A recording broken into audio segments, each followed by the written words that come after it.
Hello, I'd like to welcome Duke Finnvarr to Ealdormere at Home. Duke Finnvarr is here today to talk on the earliest days of how the SCA got started in Ontario. Would you mind please giving a brief introduction of yourself and how the SCA came to be in Canada?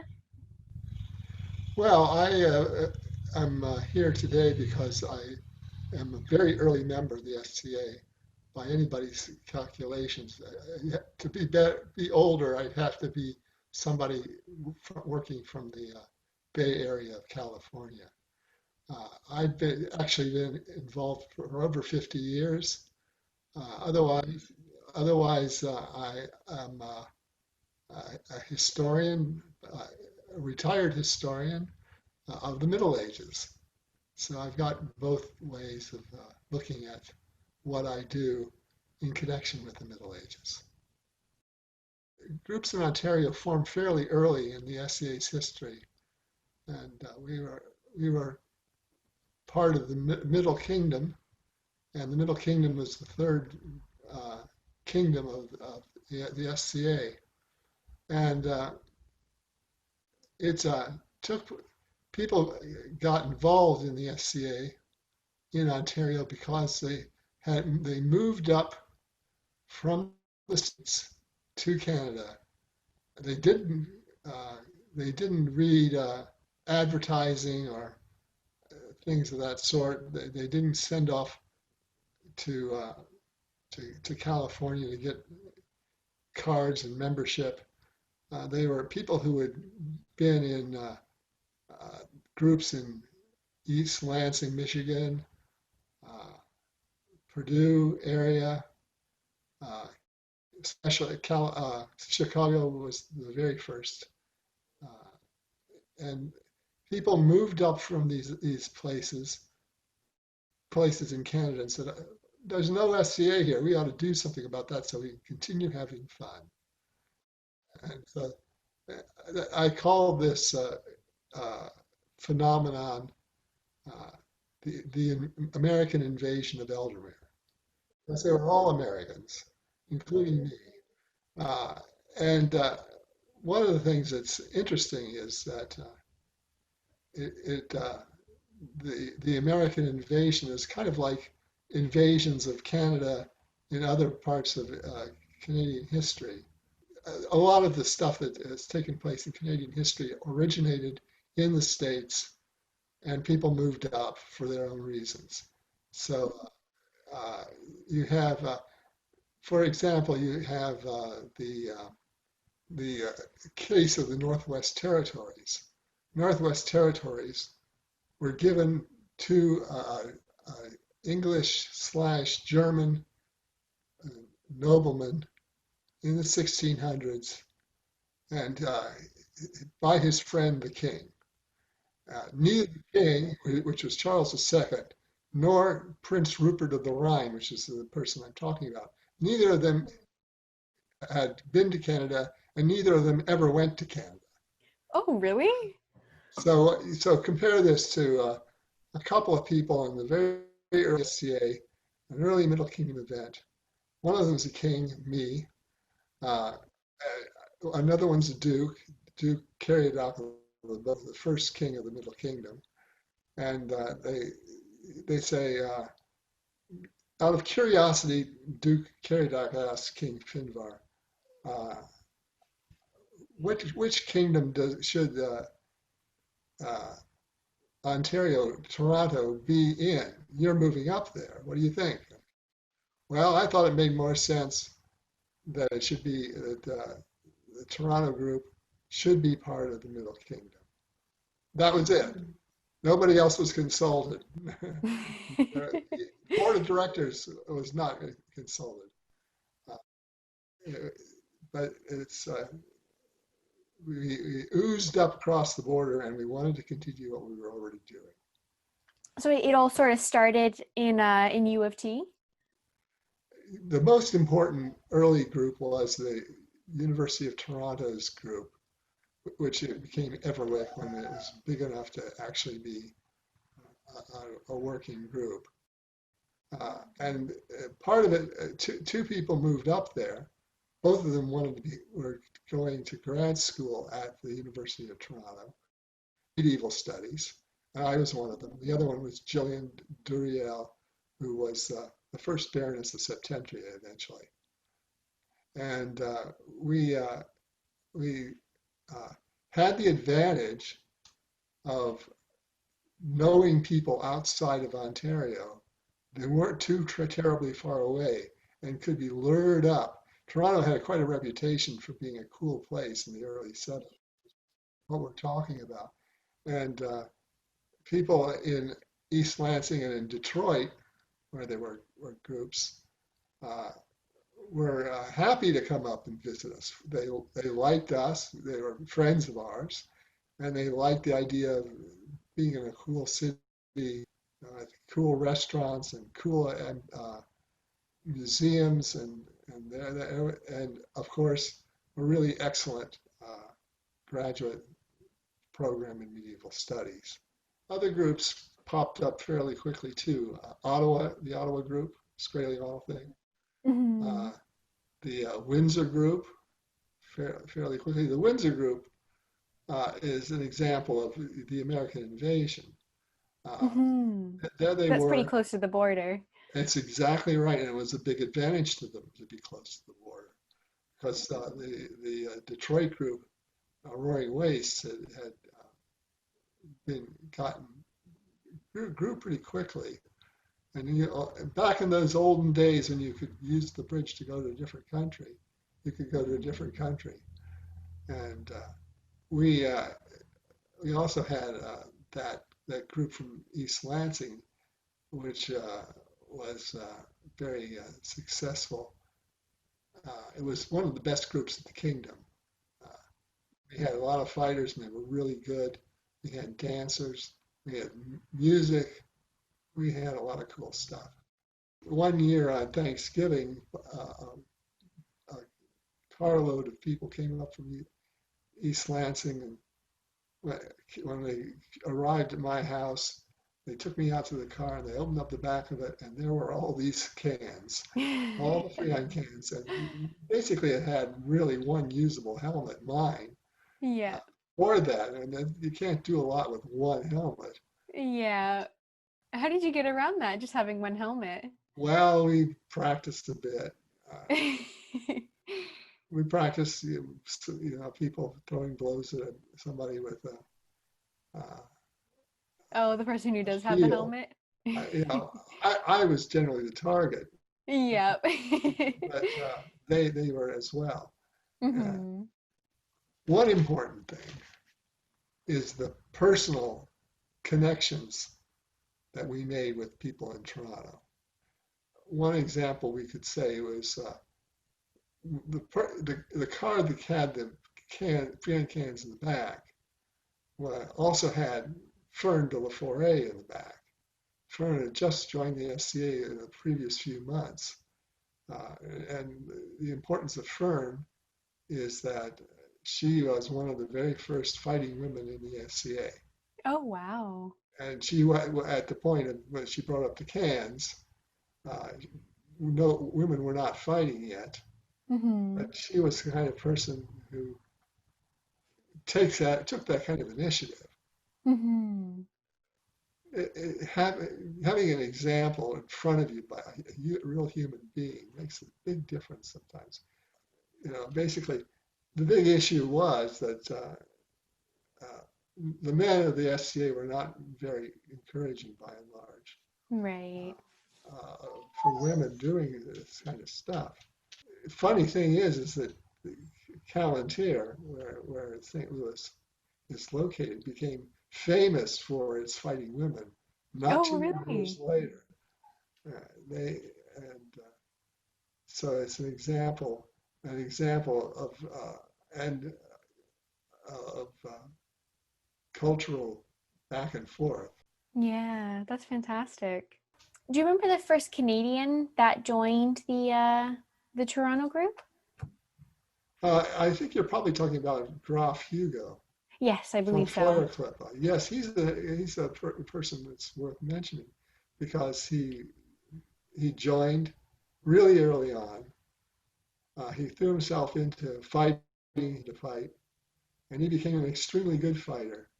And eventually he became the first knight from Canada, a Canadian knight, Oh, not an wow. American invader. And he also became king.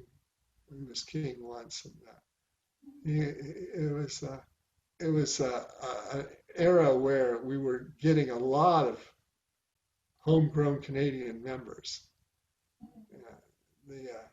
It didn't depend anymore on American invaders. There weren't that many people coming up. We kind of had skimmed the surface of the pool, and seeing groups or seeing events or hearing through some other group that this stuff existed and could be joined. And so you ended up people, bringing their brothers or their next door neighbors or fellow students to an existing group, which was perfectly capable of teaching them about the SCA. So it's no longer necessary after, I don't know when it would be, 1975, 76, maybe. You don't have American invaders so much after that. You have real Canadians. Would you be able to tell me about when Septentria was founded? Oh, I think it was founded in AS 13, but I don't remember what ordinary date that is. Actually, Septentria became a real group, a real solid group, and a barony pretty quickly. Oh, yeah. Yeah, actually, that was happening all over the SCA. Is that when you have enough groups and enough individuals who know the basics about the SCA, you get it fast recruitment. Now, what happened at the Septentria was there was a certain amount of rivalry between various groups at the time. The typical thing was that everybody hates Toronto. That's not changed. In all of Canada, and that as a result of that phenomenon, people in the other groups, the other Canadian groups, were reluctant to become part of Everwick if they saw it, or and but on the other hand, they did not have quite the membership possibilities that people in Toronto had. I mean, this is different now. I mean, the Toronto group, depending on what you define as the Toronto group, is not huge compared to the other groups. Yeah, I found that actually quite interesting. Toronto's got such a small group compared to even like Ramshaven seems to be pretty big. That is pretty typical. I mean, there's an awful lot of groups, depending on what part of North America you're in. You might have groups based on smaller universities or things like places like that. And there are definitely disadvantages to being a group in a big city. I mean, if somebody puts on an event in Toronto, in the city of Toronto, where are you going to park your car? Yeah. We had access to university property, university places like the Graduate Student Union, like University College. We got those for basically free. We got these for basically free. And this is where the American invasion was an advantage, because I was a foreign graduate student, and Jill was a foreign graduate student. And so they to attract foreign students, foreign students were allowed to do this, that, and the other thing. I found the location for us to fight in, and we used it for years. And there was a pub downstairs. So Oh, perfect. basically, there was a lot of hesitation, even a little bit of name calling. Oh. But when people looked at the situation and saw that all the groups that were not downtown Toronto groups were pretty small, they eventually saw a reason, and we became a barony, and the barony was, of course, all of Ontario. And later on, of course, Septentria became Ealdormere. I mean, it didn't stop being Septentria when the size of the group was sufficient, meaning the group being Septentria, and it was big enough to be a kingdom or a principality first. Then people agreed to have a baroness. The first leader was the baroness, Gillian, who had been involved from the very beginning. The bigger groups slowly became baronies, and so you have, instead of Septentria, which is a barony with cantons, you have cantons turning into baronies in some cases, and then the baronies and the cantons became the Principality of Ealdormere. Yeah, and it's pretty much, it seems to make sense. And to go back to that Duke and that King talking about should happen to Canada, I thought it made more sense that the King, who did not at that point live in Canada, he was on his way. That was, it did make sense,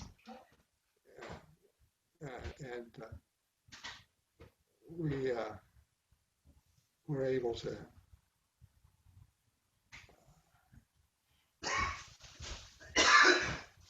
create a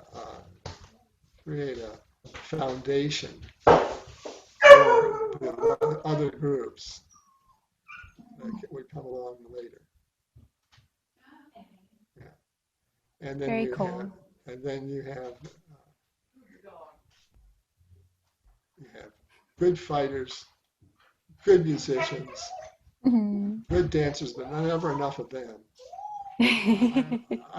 There was a lot of dancing at the first SCA event I went to in Northwoods. Oh, really? We don't have any dancing. And it's been downhill ever since. Yeah. Yeah, I think we have, there was one dancing event, I think Steps Brightly, but I don't think I've ever seen anyone dance in Ealdormere. We had a dancing event in North Bay when Rodney and I lived there, and it was Flaming Sky, and we did some really great stuff there, but it's very difficult to maintain a group in a place like North Bay. North Bay's really quite small. It's less than 50,000 people.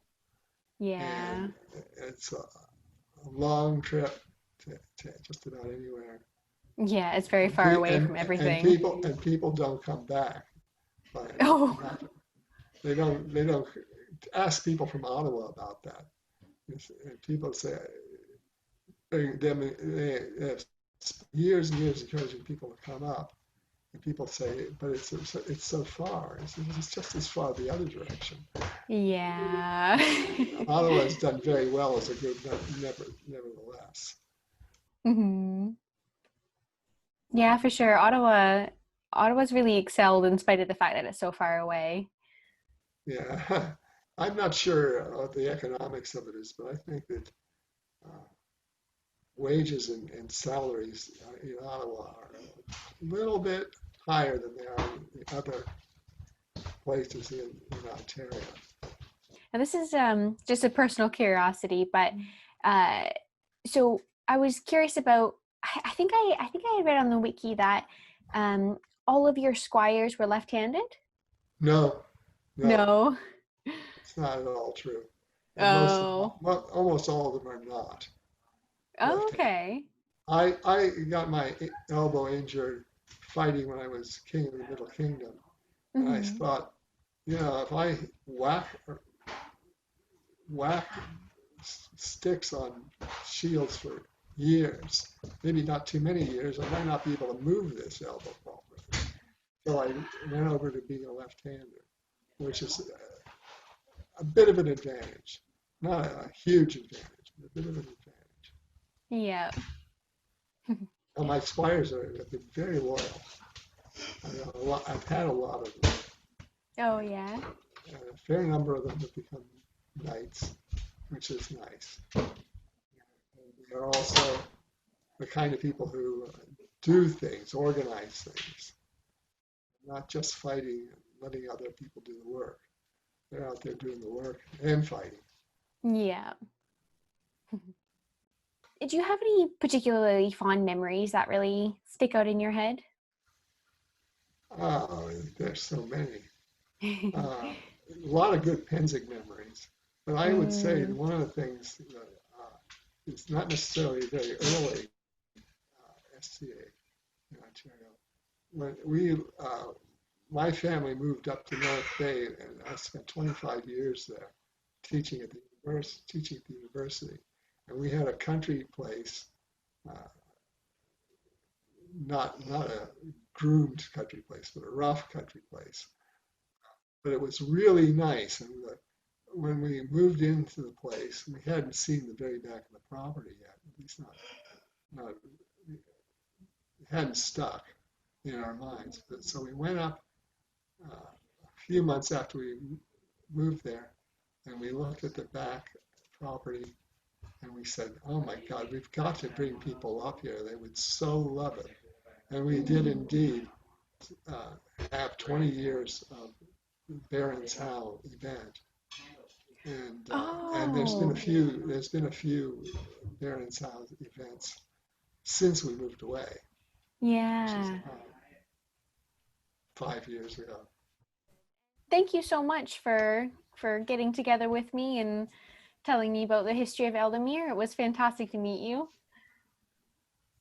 Okay, yeah, so it's been very pleasant.